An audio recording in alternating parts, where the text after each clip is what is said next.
Mel Taylor, and first off, I gotta say Happy New Year. I feel like it's been a while.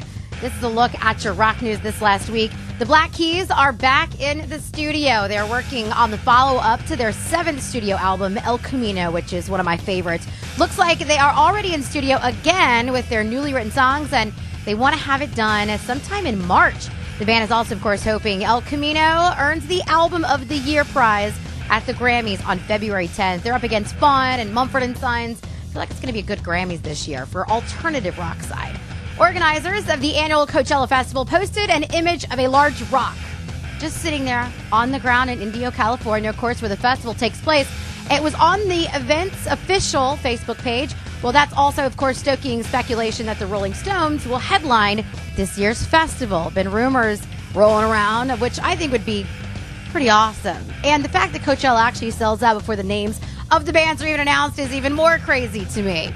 Now, speaking of the Rolling Stones, their documentary writer, Crossfire Hurricane, it was done by filmmaker Brett Morgan. He is now working on the Kurt Cobain film. He says it will be this generation's The Wall, describing his film subject as, he says, if you think about Kurt, he's like a contradiction. He could be sincere and sentimental and also ironic and sarcastic.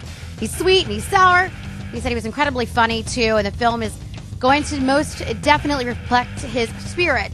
He hopes to release the film, I thought this year, but it's not going to be until 2014. Now, if you happen to believe Slash, the chances of Scott Weiland rejoining Velva Revolver are zilch. In recent interviews, Scott Weiland has been saying, yeah, man, I want to get back together with Velva Revolver.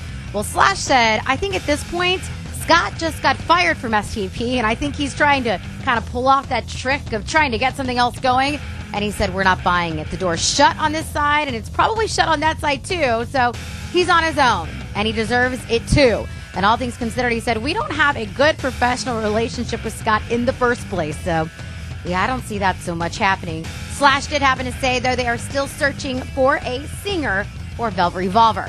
Now, hoping to add more star power to the debut of his documentary, Sound City, Foo Fighters frontman Dave Grohl and the Sound City Players, which is a group of core musicians and special guests, they're going to perform January 18th at the Sundance Film Festival. That's when his documentary will show, I guess, for the first time.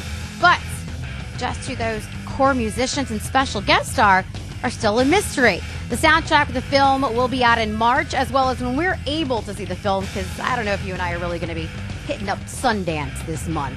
In a recent interview with Rolling Stone magazine, Pearl Jam's frontman Eddie Vedder said the group was maybe like halfway there towards completion of a new studio album, possibly about 6 songs in the bin, I guess.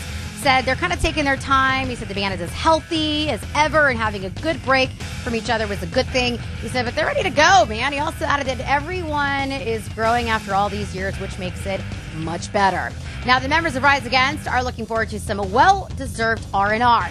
They've had 2 solid years of touring in support of their album In Game, and frontman Tim said that they have been around the world twice. They want to focus on recharging their batteries.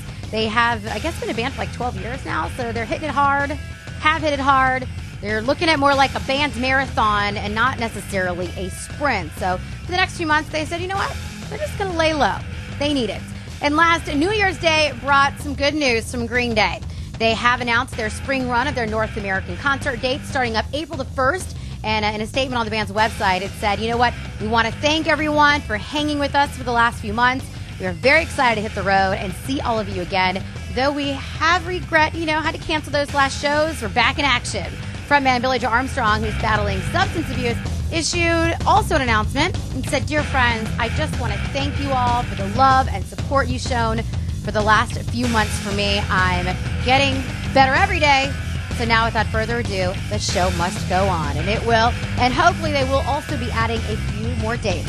Catch me at meltaylor@iheartradio.com, or you can also hit up iheartradio.com, keyword Mel. And that's a look at your rock news this week.